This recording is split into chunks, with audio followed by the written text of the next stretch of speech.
So despite enormous cultural and social advances in the last 3 decades, women, and particularly women of colour, still face enormous barriers to access to the STEM fields, as you well know. So about 4 years ago, OTS and the Society Trust started to run women in science programs in partnership with scientific services designed to dismantle some of the barriers that these early career conservation scientists face in furthering their careers in the STEM field. But before we start the actual skills training, it's important for us to identify the barriers that participants have faced to date in coming on the program. But we don't stop there. It's really important to also think about their strengths and how many of these students got here in the first place. The fact that they've overcome those barriers in getting here. So we really focus on how these students have already been successful and of course what success might look like as part of this program and moving forward. So after those initial discussions, we run a range of training workshops. The OTS staff teach how to become an effective scientist, 21st century skills, leadership skills, conflict resolution skills, and then of course all the biodiversity related skills as well. So how to handle small mammals, bird surveys, vegetation surveys. They engage in 2 weeks of mentored field work in the Kruger Park with a range of different mentors from scientific services, University of Florida, and of course OTS.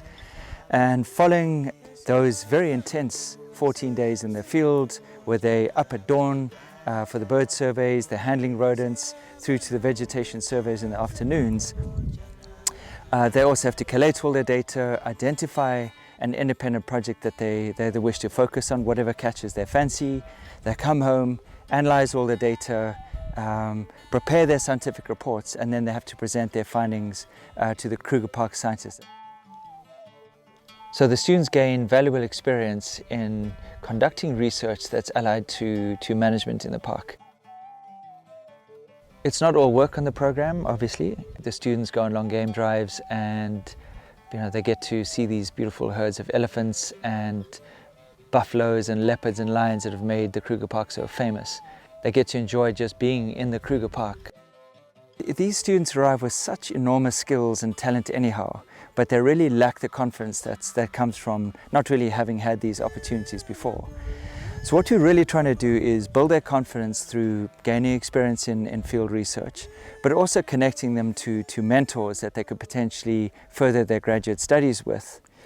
But most importantly, they're developing a peer network, a group of scientists and their fellow participants that they can come to rely upon ad infinitum. So as they move through their careers, they can always reflect on this experience, but they've also now made the necessary connections and demystified the relationship between student and mentor and what it is to be a scientist.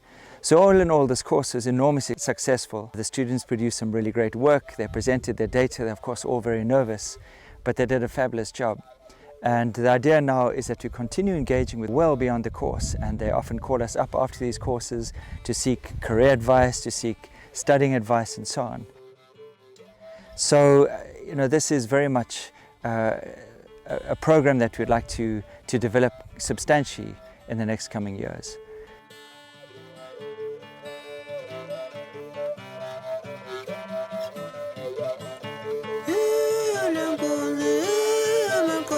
Jana